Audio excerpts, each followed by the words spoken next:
Good afternoon. This is Ed Moore at the Mariners Museum. Welcome to the presentation on American sailors and American liberty. We're tying it into Black History Month because the history of free blacks in our country is tied into the Merchant Marine and the Navy.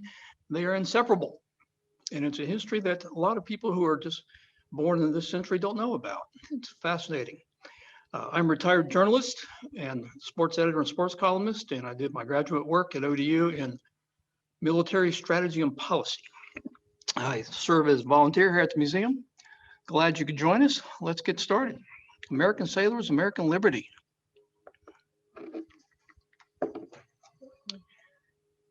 At the beginning of the American Revolution, the sailors considered the war to be about them, not about the farmers in Lexington and Concord or central South Carolina or central North Carolina, about the freedom to be their own men, the freedom to live their own way, the freedom to have their own culture. Because this was the culture of the waterfront during colonial times. Liberty on the waterfront. They originally called themselves the Sons of Neptune. And then as we got closer to war, they changed it to Sons of Liberty. And it was the sailors who used this term, not the rank and file, not even the leaders of the revolution. To the sailors, they were the leaders of the revolution. It was their rights, their freedom to sail the world, their freedom to make a living their own way. In colonial America, about 1/3 of the sailors operating out of the major US harbors were freeborn American black sailors. Of the 2/3 who were not black, they were from all over the world. Well over half of the sailors during this time period were not even born in the United States. They came from North Africa and Europe and Asia and the Caribbean and the South Pacific. But the US Navy and the British Navy had a rule that whenever someone joined a ship, they had to record where that person was from and what race they belonged to keep track. So we actually do know the numbers. It's not a guess. We don't always know the names. We don't always know exactly where they were born, but we do know the numbers. This is Arch Street Wharf in Philadelphia. This is what America looked like in colonial times. Large sailing ships coming into port, offloading goods from around the world. Just before the American Revolution, American merchant ships were already sailing around the world and going on whaling trips that would last 2 or 3 years. If you imagine being out at sea for 2 or 3 years without coming into port. But the reason they did that is because they would not return until the ships had filled their holds with the whale oil, and they would stay out as long as it took. Almost half of the whalers in colonial America were in fact freeborn American blacks, many from New England. When they came into port, they were given their wages. On the whaling ships, each man shared the same amount of wage. Equal shares, that's what they signed on for. Now, if you can imagine the amount of money that this came to. During this time period, a sailor might make $8 to $10 a month in salary, but on a whaling ship, he may make up to $3,000 on one voyage. Enough money to buy a house, enough money to buy a farm, or enough money to party and to spend time doing whatever they wanted to do. What we have here is a typical New England tavern on the waterfront. You can see it's interracial, blacks and whites mixed equally. You had the women, as you can see how they're dressed, they are in fact prostitutes. But prostitution during this time was not the way we think of it now. In that time period, you would often pay a prostitute just to dance with her, or just to kiss, or just to hold hands, or to go for a carriage ride, or to go for a walk. One of the favorite pastimes for the sailors coming on ashore was to make fun of the people who were stuck on farms. They would rent carriages. They would pay a couple of prostitutes to accompany them, and they would ride around town in a carriage. And the townspeople would say, there go 2 gentlemen for a day, and there go 2 strumpets for life. This was their method of satire and of making fun of people who were stuck on land. Although living a sailing life was very difficult, your typical sailor considered the freedom of sailing the world to be far preferable to keeping a schedule. When they were in port, they would often live in boarding houses. The boarding houses would include taverns. They would keep their things there. They would keep their personal possessions there. their clothing, all the things that they owned. And during this time, when sailors took to sea, each sailor on board a merchant ship was allowed 2,000 pounds of his own personal cargo. So, for instance, if a ship is sailing from Boston to Jamaica, the sailor could buy goods in Jamaica, 2,000 pounds worth. They usually put them in large caskets or hogsheads, bring them back to Colonial America, and then sell them and make considerably extra profit. And a lot of their income actually came from these personal deals where they would bring things back that were they could sell easily and quickly for cash. These were the typical coastal ships, the two-masted schooner.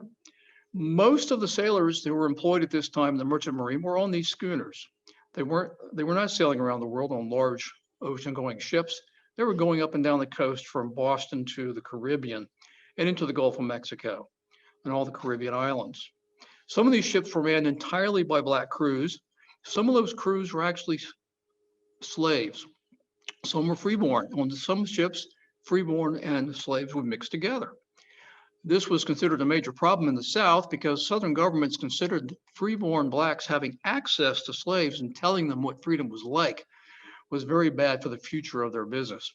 This was especially true when Haiti became independent after the revolution. And the former slaves in Haiti would travel back and forth on the sugar ships and the molasses ships and the rum ships into the South and tell them about what life was like on a free island. The South actually went to the extent of actually making it a law that if these people came ashore, they had to spend their time ashore in prison so they could not have influence on the local population. Now, these small schooners were also used to fight when the American Revolution begins. They called them the state navies. Each colony was called a state already. The war was just getting started. And each one of these states put together their own navy, made of these small schooners. They were going head to head against British men of war, which carried as many as 60 guns. They were suicide missions, is what they were. Think of World War II and the PT boats, the beginning of the war, that had to fight off the Japanese Navy. Many of you probably remember the John Wayne film from this time period called They Were Expendable. Being on a PT boat in 1942 was a suicide mission. Being on a state Navy schooner in the American Revolution was a suicide mission. In the Virginia State Navy, there were 79 ships that were pressed into service. One survived the war, one, and it was captured. Rest were destroyed, 50% casualties. And how did they pay these men to sacrifice themselves in this way? In land. They paid them in land, not in money. And when the war ended, they were then go and take their land. This is what created some of the Indian wars during colonial times, because a lot of this land was actually in Indian territory, but they went west to claim it anyway. A sailor from colonial days. This is a self-portrait of what they might look like. Homespun clothes, stereotypical sailor hat. They had a distinctive look compared to people on land, not only because of their clothing, but because of their dark tans and the hats that they wore to keep their heads out of the sun. It was impossible to miss a sailor walking down a street when they were at port. Sailors often were married or had sweethearts at home that they were working for. This is also a self-portrait. The sailor drew this for his sweetheart for Valentine's Day. Put it in the mail in London. As sailors would make port, there were boarding houses all over Europe. Some of these sailors, both free black and white, would live in these boarding houses, mixed race, they were not segregated, and they would actually send letters back home. This particular sailor wrote a poem to his sweetheart to go with this portrait, and he wrote, again, it's going to be mailed from London to the US, and it's a whaler who sent this Valentine's note.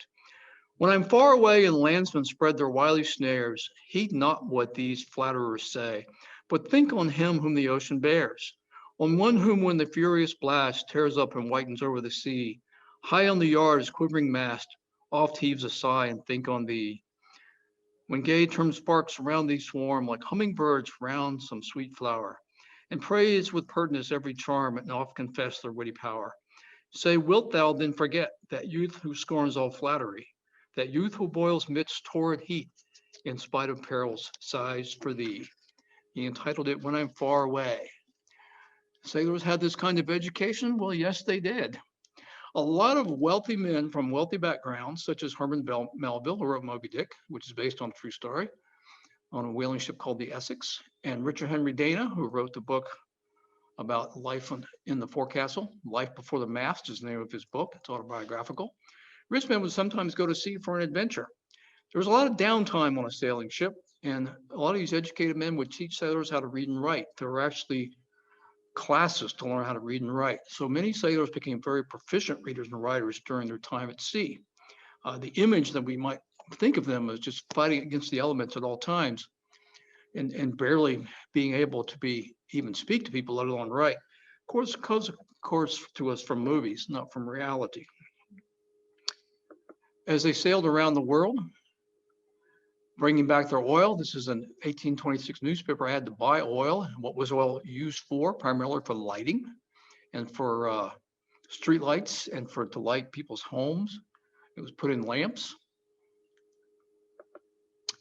And the whale bone was used to make women's clothing.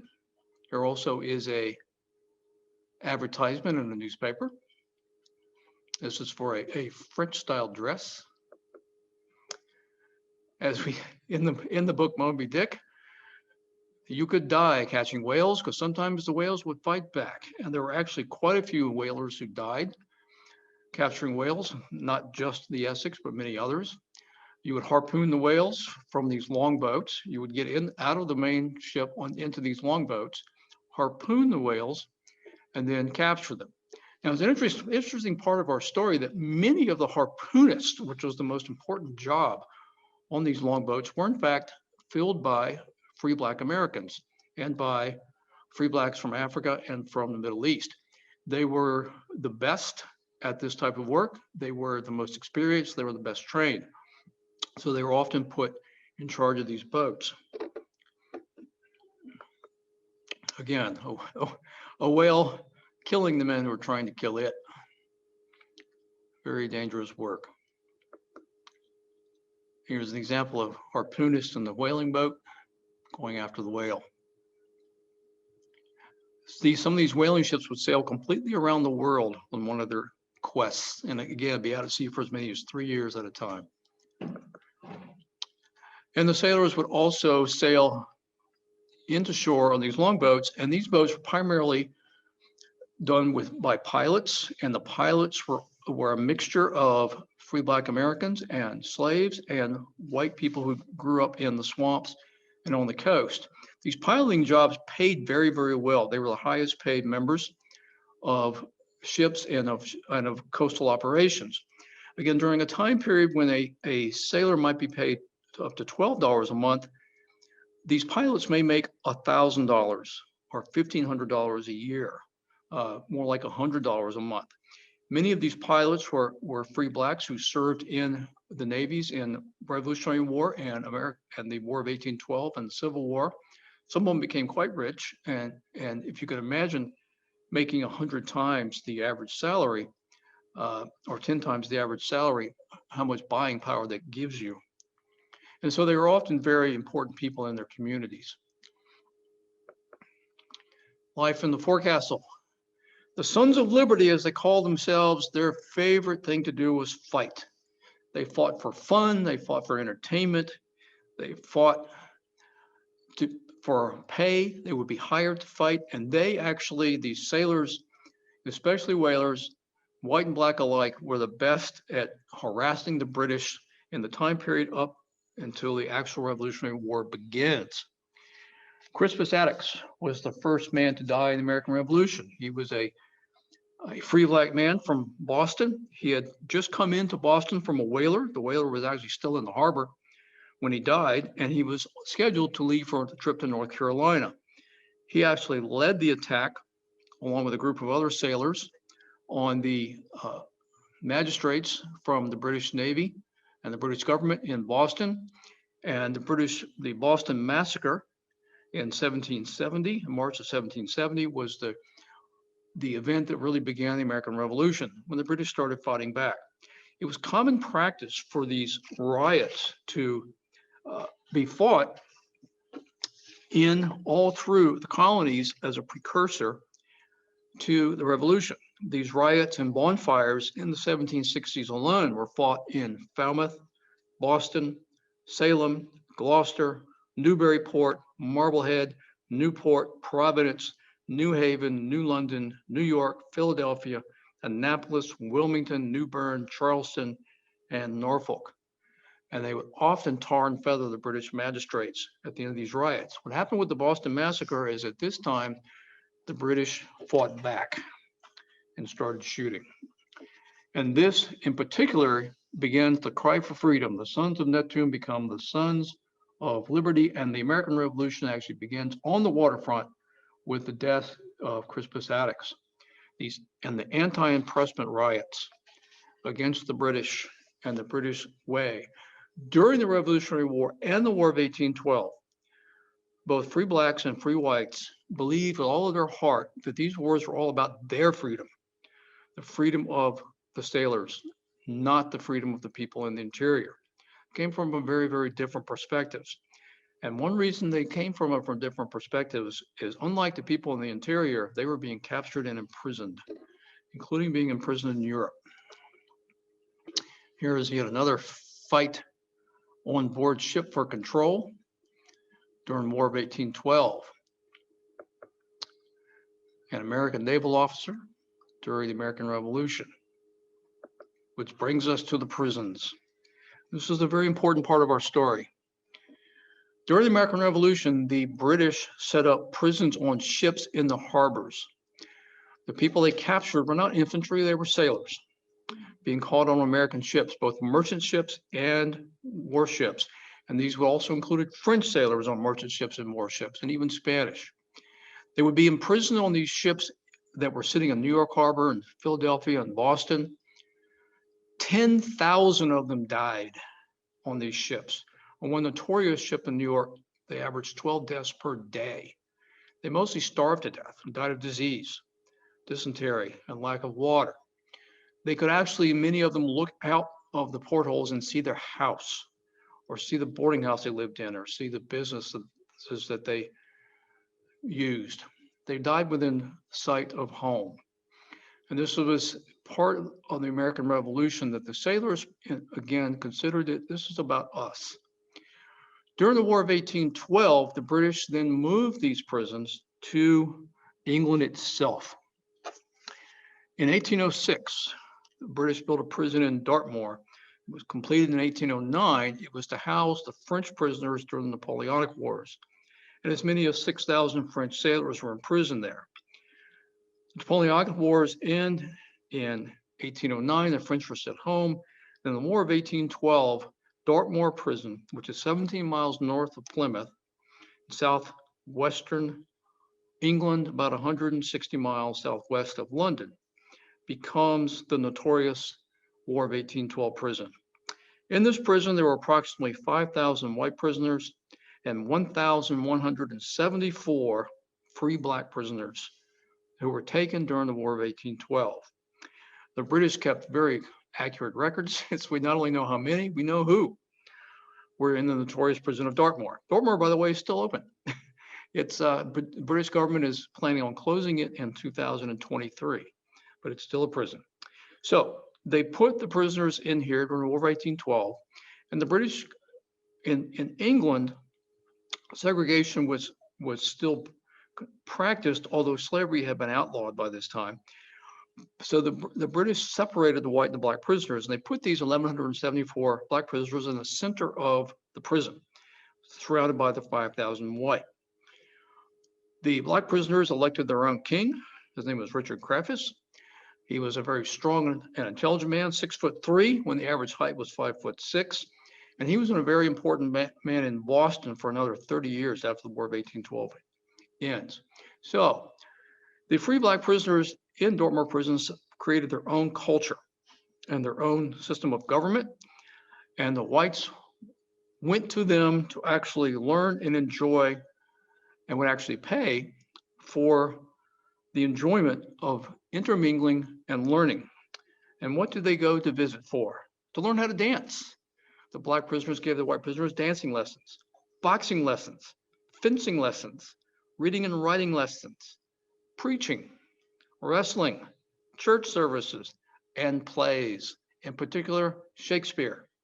It was already common practice in New England before the War of 1812 that the free black sailors would put on plays on a fairly regular basis. About 75% of them were Shakespeare, and the most popular Shakespeare play was Richard III. So the black prisoners at Dartmoor put on Shakespearean plays, which the whites would then pay, cost 1 shilling, to come and enjoy on Sunday afternoons.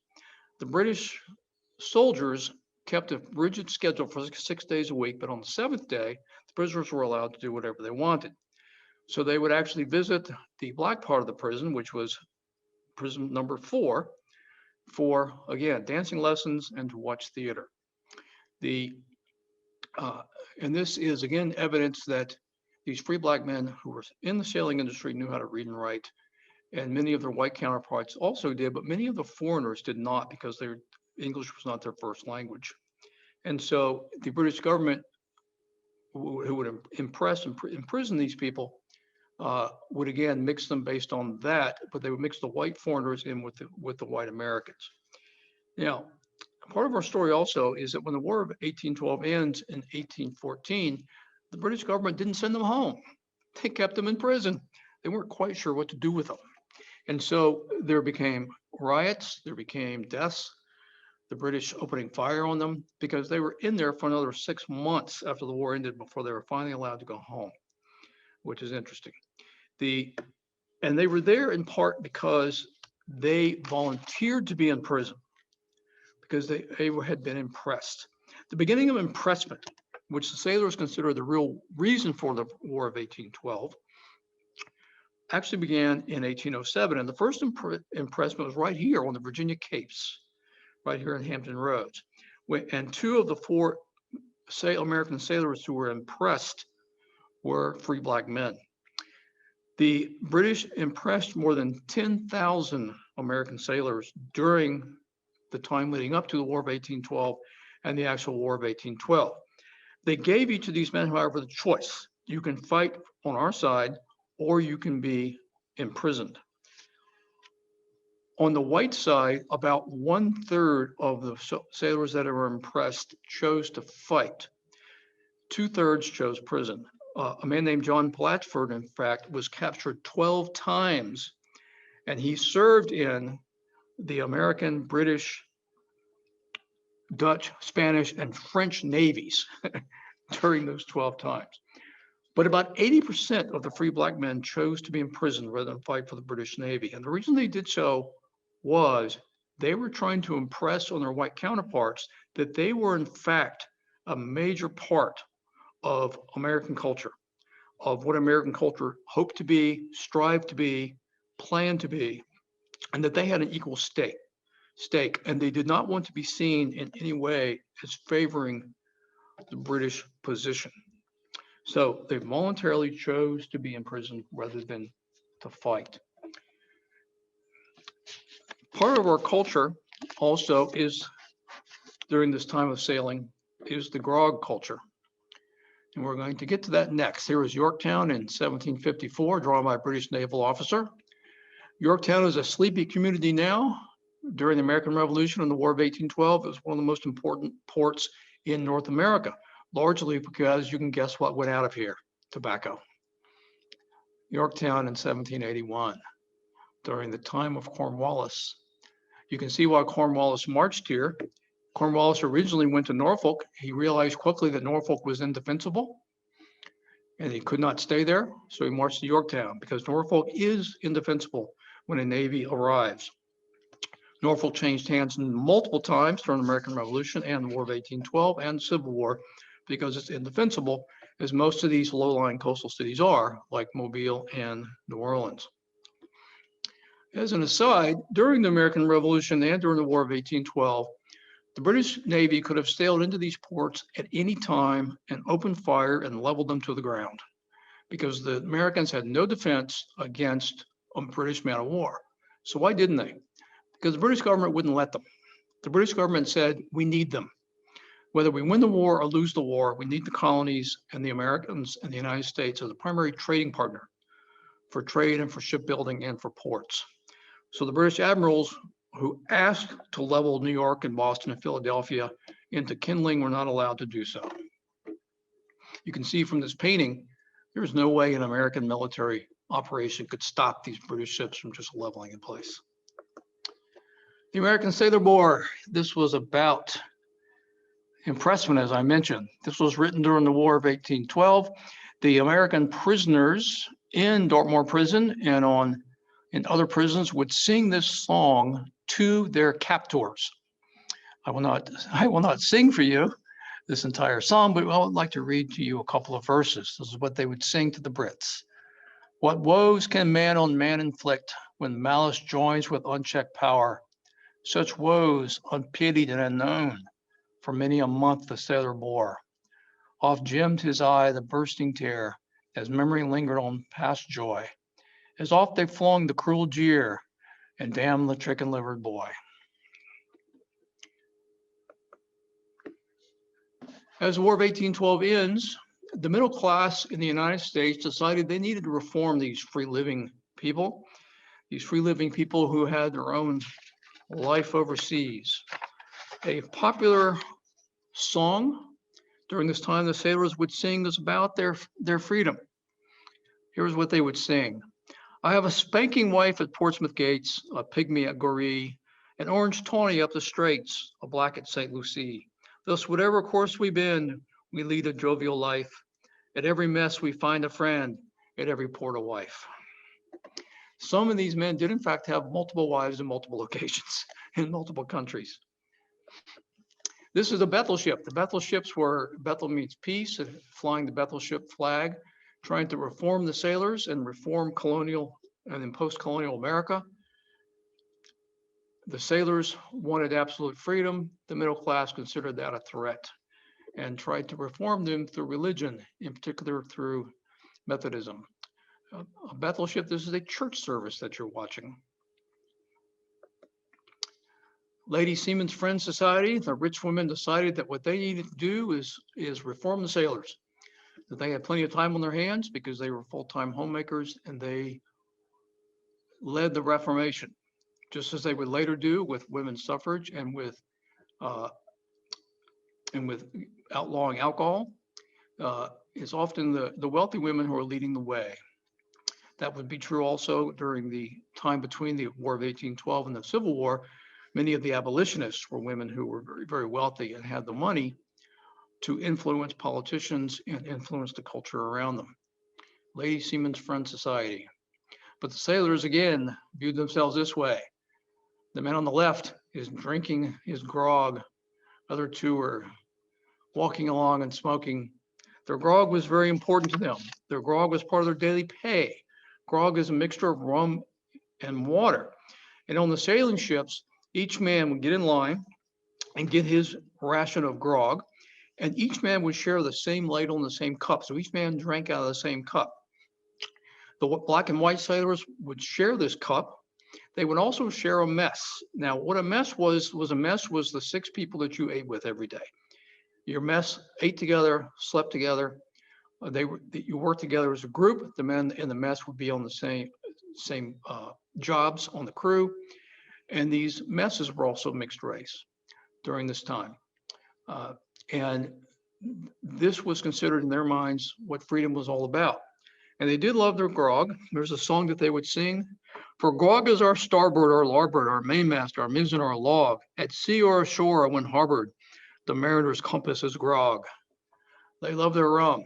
The American Navy still served a grog ration every day to its sailors in wartime up until the American Civil War, stopped at the start of the American Civil War.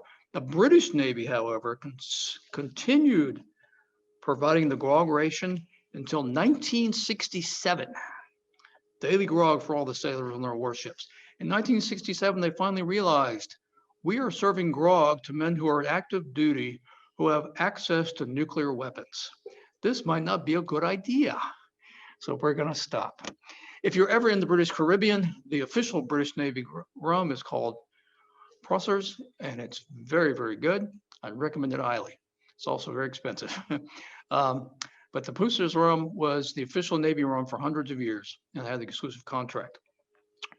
So the part of fighting during this time period is when the sailors went into battle, they would be given extra grog rations and they would get them drunk. If you've ever seen what it looks like, and we have a film here at the Mariners Museum you can watch in the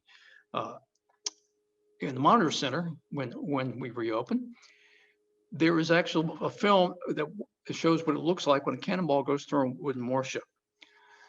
It splinters the ship, it decimates a human being. The only way to get men to stand at their post during a full-on broadsides during the age of sailing ships was to get them very drunk beforehand.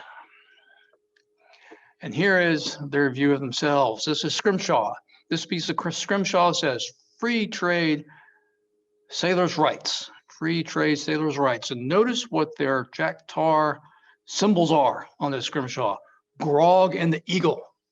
The grog represents both free trade and sailors' rights, and the eagle represents both. The Jack Tars were called that because Jack or John was one of the most common names in the colonies, and also because they were always covered with tar, because tar was used to keep the ship seaworthy and also to keep the sails dry. A water impermeable sail has got tar on it. They were usually covered in tar. So they were called Jack Tars. If they were black, they were called blackjacks. So the whites are called Jack Tars, the blacks are called blackjacks or black tars. But this was their symbol. My father was from New England, grew up in what used to be a whaling community, and he actually has some Scrimshaw that have been passed down generations. Some actual Scrimshaw, which comes from whalebone. And they made dominoes from the whalebone. They made, I'm not even sure what this is, but it's awfully beautiful. These images come from the Mariners Museum here, part of our collection. This is Grant and Lee, a piece of Scrimshaw from the American Civil War, facing each other off. It's not a really great likeness of either one of them, especially Grant. And here is what it more commonly was. Again, this is from museum collection. A beautiful girl. This would have been done by a sailor for his lady love. For when he returned from sea, this is what the men on the whaling ships would spend their free time doing, taking the whalebone and turning it into art. We owe allegiance to no crown. And the sailors felt this way not only about the British government, but also about the French government and also about the American government. This was, again, a culture that believed in freedom at all costs. And how do they actually live like that? Well, what they did was they were under a contract each time they went to sea for just that expedition, just that trip. When they came back from that trip, they could stay on shore for the rest of their lives. They could go back out in a month. They could go back out the same week. They agreed to their wages before they left. They signed for them. Many times they took the wages in advance and paid off their debts or gave the money to supply for their wife and children. And they were signed on for a specific job on the ship. And the only thing that mattered on the ship, there was no white, there was no black, there was no foreigner, there was no American born. On the ship, you were all equal. You were paid according to your job. And each job had its own pay scale, and each man was paid equally. Now, when the Civil War arrives, this applies to the US Navy. The Black Americans who fought for the Union Army were paid considerably less than their white counterparts. But in the US Navy, they were paid the same, exactly from the very beginning of the war. It wasn't something that came later, it was from the first day. Again, we owe allegiance to no crown. We fight for ourselves, we sail for ourselves, we live for ourselves. Which brings us to the Civil War. This is a church service on a ship again, as I showed you from the American Revolution. Now we move forward to the Civil War, and again, this is a church service on a ship. This is on the ironclad USS Passaic. Notice that the white and black sailors are together, sitting together. See, they're mixed together because they were fully integrated on the US Navy Civil War ships, on gun crews, and the various jobs that they did. It was an integrated Navy. But notice there is segregation on the ship. The segregation is the officers. The officers are sitting by themselves and all the enlisted men are sitting together. That is what the segregation was on the Bethel ship. As you can see, there is also a free black man in between the two groups. So the American Revolution ends, and from then until the American Civil War, the United States Navy had a policy that they would take as many free blacks into the Navy as wished to join, up to 15% of the actual naval force. So there were thousands and thousands of black men who served in the U.S. Navy during this 80-year period. They were recruited, they were signed, they lived on ship. There was no segregation on the ship, and there was no segregation on port. It was on the land that slavery existed. It was on the land where the segregation occurred. It was on the land where they didn't have rights. On the sailing ships, they were equal. So when the American Civil War begins, as you might imagine, these men joined in droves. 18,000 free black men joined the United States Navy to fight for their freedom. And again, were paid equally. There were some ships in which every single member of the crew was black. There were some ships that even had black pilots and black petty officers and black doctors, black gun crews, integrated black gun crews. They were a valuable and viable part of the United States Navy. 8 of them won the Medal of Honor. John Corstein will be talking about that in detail later on in this particular series, celebrating Black History Month, the 8 men who won the Medal of Honor, who were African American. So at the War of 1812, they saw themselves as the center of freedom, that what the War of 1812 was really all about was the freedom to be international people. In Canada, by the way, they consider the War of 1812 to be the War of American invasion and the American attempt to take over Canada, and that's the way it's taught in their schools and in their history books. If you meet a Canadian sometime, ask them. They'll tell you how different their childhood lessons were about the American Revolution and the War of 1812 compared to American lessons in the same age group. So we move into the Civil War, and they are now fighting on the front lines in the U.S. Navy and becoming heroes. As you can imagine, which group of merchant sailors would the U.S. Navy in particular recruit? The whalers. Because the whalers were the best sailors. They were the most experienced. They were the most talented. They were the hardest working. They understood danger.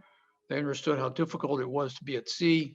Again, they'd been gone for years at a time. So the American Navy would actually go into New England and recruit these whalers to come and fight for the U.S. Navy. You are the guys that we want.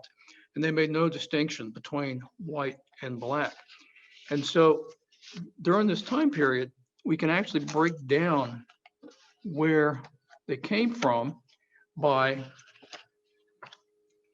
the region they were recruited from. About 28% of the black sailors during this time were from New England, but of that 28%, about 50% of them were whalers. Now, the reason that the Navy needed so many is, of course, you remember the Anaconda Plan. They planned to shrink and surround the South and cut it off.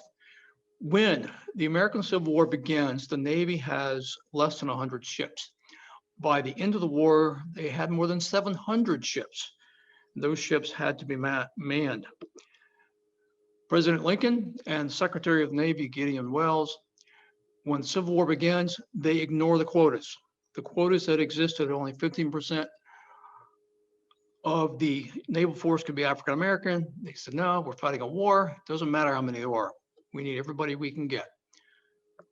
So as they grow, this is the Uss Miami. You can see from looking at this picture that this is an integrated crew. It is still mostly white, which would have been normal because in the Northeast, white Americans did vastly outnumber free black Americans, of course. And so in any ship crew that was primarily recruited out of the Northeast, is still going to have more white sailors. You notice the interesting thing about this picture is that they know they're posing for this photograph, clearly, but some of them are still working while they're posing. And the ones that are still working are, interestingly enough, the African Americans who are busy repairing sails. We have on this screen some percentages in the naval blockading squadrons. What you have here on the top, that this is which is known as the North Atlantic Squadron. 25% of those sailors were black. Then the Mid-Atlantic Squadron, that's us, 20% here. Now, we may consider ourselves Southerners on land, but for naval purposes, we live in the Mid-Atlantic. And no matter what war is being fought, no matter what time period in history, this is the Mid-Atlantic. And then in 34% at the bottom, that's the Gulf Coast Squadron and the South Atlantic Squadron. Now, the reason the Gulf Coast Squadron had so many more African Americans on their ships was the simple reality is that whenever the military was able to free an area of the South, the slaves were given the option of joining the Navy. And many of them took it, and they would recruit them. They would go onto the plantations that were along the rivers or along the coast, and they would ask them who the sailors were, who had been at sea, who the pilots were, who the boatmen were, who the sailmakers were, and they would sign them on board and put them on as quickly as they could onto their ships. Because they are experienced sailors, they needed no training. This picture, of course, is in our museum. This is the Monitor. It's in the Monitor Center. Contrabands are the number of former slaves who, when they became contrabands, joined the Navy and became naval sailors fighting in the war. You see here, 2,822 of them were from Virginia. And one of the reasons for that, the number is so high, is because Norfolk was controlled by the Union for most of the war. Most of that 2,822 came from here, came from the Hampton Roads area. An extremely large number of them from Suffolk and Isle of Wight County. 2,332 from Maryland, 933 from North Carolina. This is going to be your Mid-Atlantic Squadron. Here we have the Wabash. It's hard to see, I know, but this is an integrated gun crew.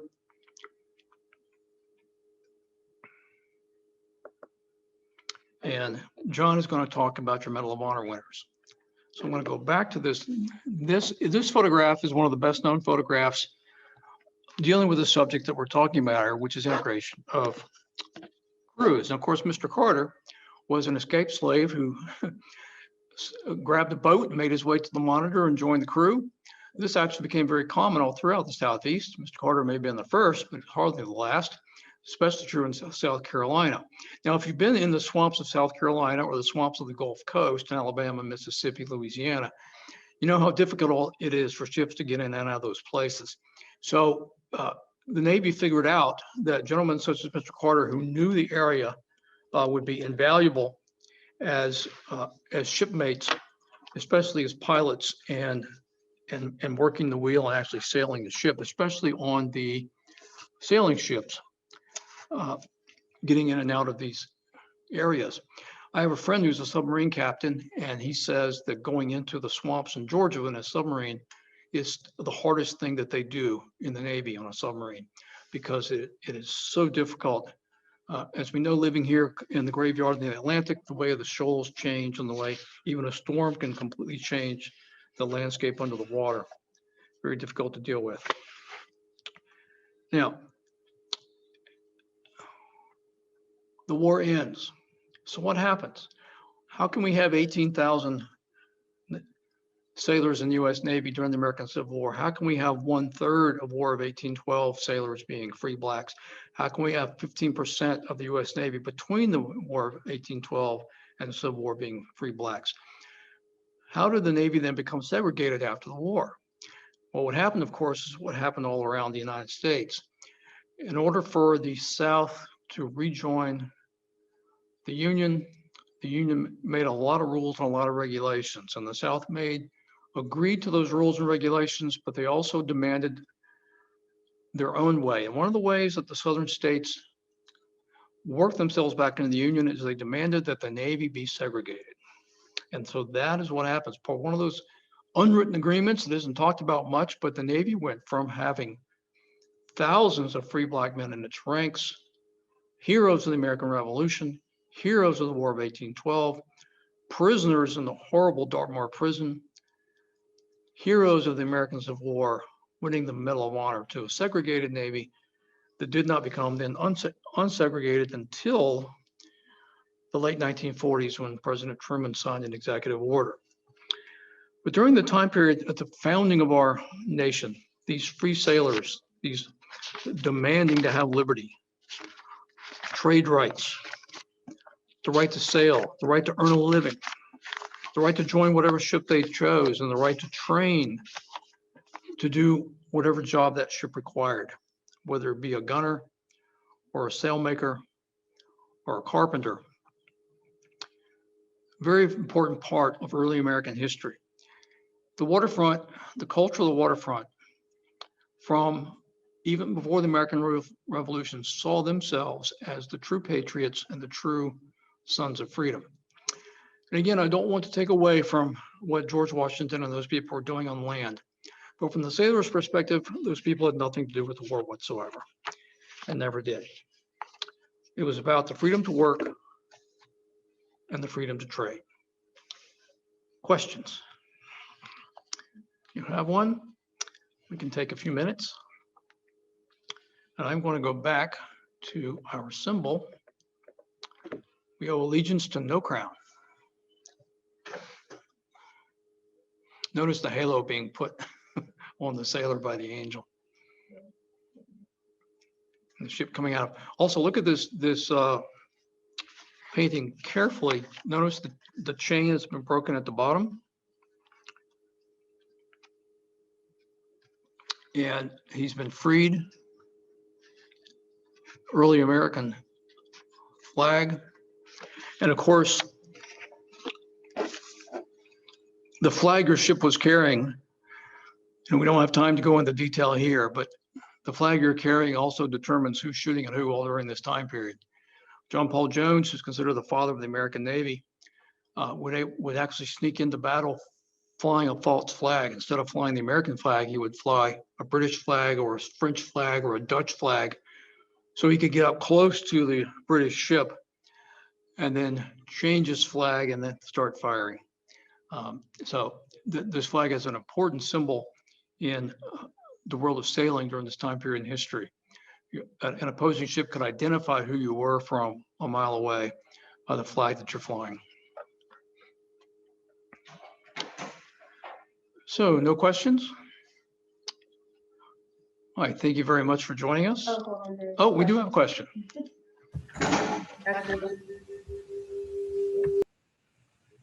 We do have some questions. Okay.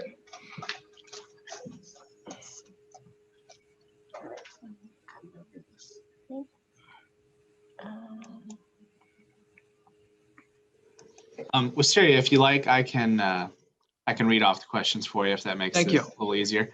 Thank you. Sure. So, okay, we've got a couple of questions here in the chat, and if you have a couple more, go ahead and put them in the Q&A, please. So the one here is, what was the Scots Great Snake image? That comes from the idea was to cut the South off from international trade by surrounding the coast. There were more than 20,000 miles of coastal areas in the South that a ship could safely go in and out of. So the idea was if the South could trade with Europe and with Asia all during the war, they'd be able to fight indefinitely.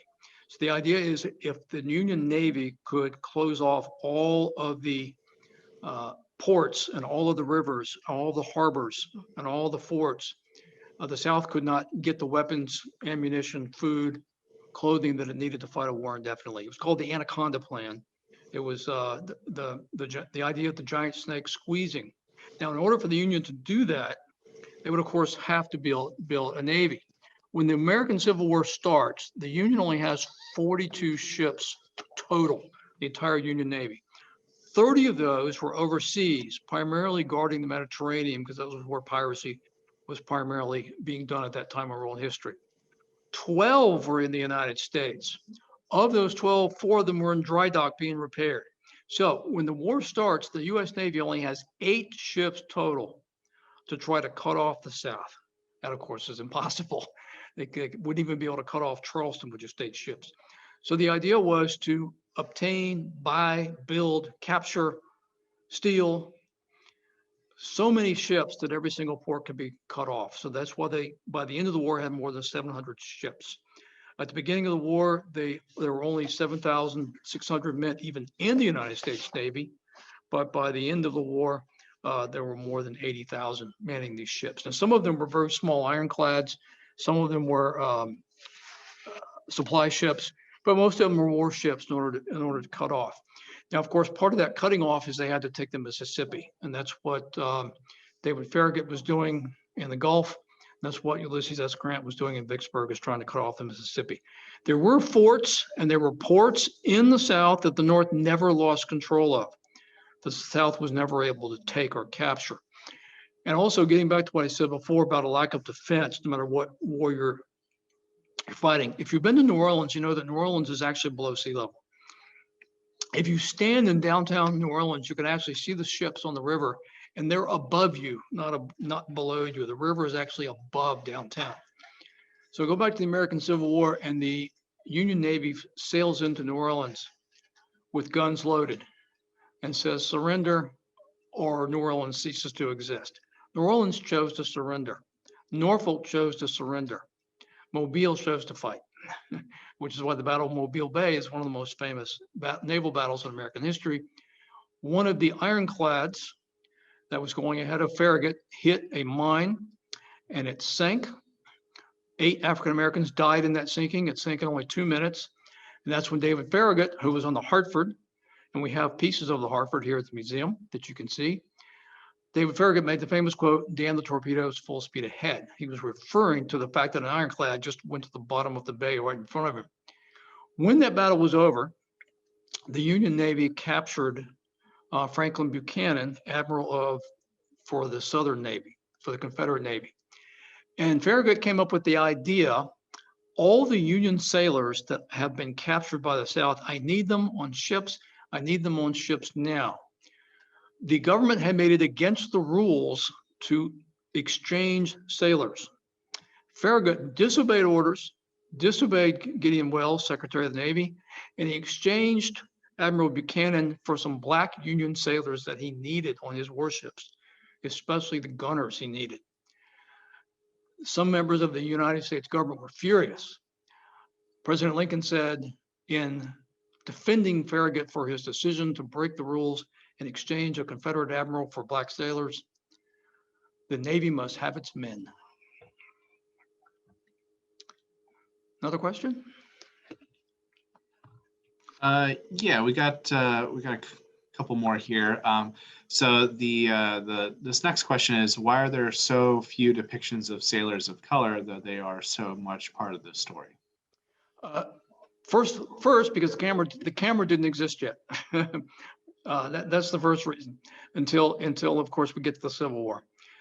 In the earlier depictions and time period, most depictions or images were done by the sailors themselves. They're self-portraits.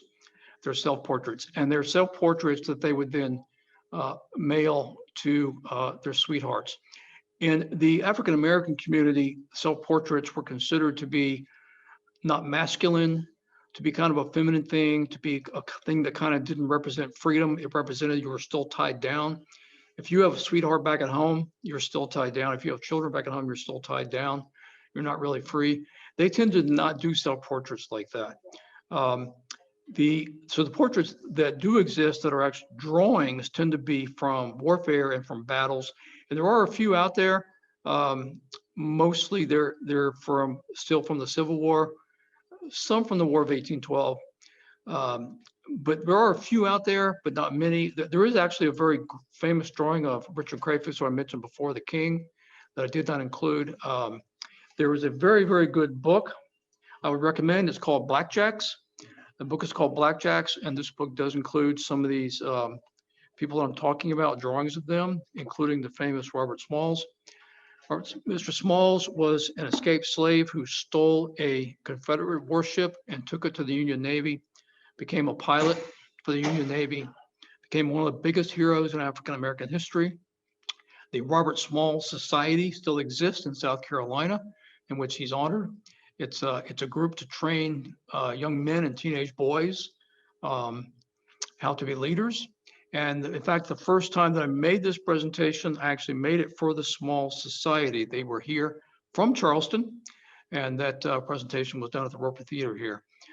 So I didn't have time in this particular to talk about some of these people in detail, but there are some drawings of some of these people, Richard Crayford and Robert Smalls in particular. Great. Our next question is, were there any warships built in Newport News for the Civil War? In Newport News, no. Newport News shipbuilding did not exist during the Civil War. Newport News shipbuilding was built after the Civil War by Mr. Huntington because it was a great area to build it. Hampton Roads Harbor is the largest natural deepwater harbor in the entire world. It's also, Hampton Roads is also the only area in the world where 4 major rivers empty into the bay within 100 miles of each other. As such, this is actually one of the most important harbors in the entire world through world history, which is why the world's largest naval base is here and the world's largest shipyard is here. But the British put their shipyards beginning in the 1600s on the Norfolk side of the water and the Portsmouth side of the water down in Gosport. There were Civil War ships built in Norfolk and Portsmouth. However, again, Newport News shipyard did not exist during the Civil War. All right, great. And we have one more question here. What does impression mean? Does it mean offer or deal? The British warships would attack American merchant ships, and then they would take the men who were on board and impress them into the British Navy. They would claim that these men were actually British sailors who had deserted from the British Navy and that they therefore had the right to capture them, put them back in the Navy. Originally, they were impressed into the Navy against their will. This is one of the things that led to the War of 1812. However, once the War of 1812 starts, when they would try to impress a sailor off an American warship or off an American merchant ship or a French or Spanish or Dutch or Russian ship, they would give them the choice of being a prisoner of war or joining the British Navy. But it was still impressment, and they would sign a document. The reason, again, so many of the black sailors refused impressment is because they didn't want to be seen as not being fully American. What they were doing is fighting a rear guard action to prove that they were true Americans and they deserved equality in America by choosing to be a prisoner of war rather than being impressed as a British seaman. Many of the impressed sailors were in fact deserters from the British Navy. Most of them, however, were not, especially the free black Americans who had only been in London on business on sailing ships. But the British Navy this is one of the ways that they filled their ranks, especially if they've lost some things in battle. And I should also point out during this time period that one of the issues in economics, again, is that during this time period, the British Navy did not give a raise to its sailors for 100 years. For 100 years, they worked at the same pay. Whereas in the American Navy and the American merchant, they kept getting raises, kept going up and up. During the War of 1812, for instance, if you sailed to Virginia, which was on an American merchant ship, which was fairly safe, you got 1/3 the pay as if you sailed to Boston or any part of New England, which was much less safe because there were a lot more British warships up there. So that's how free market capitalism is supposed to work. Sailing to Norfolk is safe, so we're paying you 1/3. However, if you're willing to go to Boston where we might run into a British man of war, we'll pay you 3 times as much cash money. And so then you had to make the choice for yourself and for your family. Do I take the money and put myself in danger, or do I take less pay and have a fairly safe and easy cruise down to Norfolk and back to go get some tobacco? So the free market capitalism was at work even in the Americas, even during colonial times. But again, British Navy, no raise for 100 years, even as prices went up.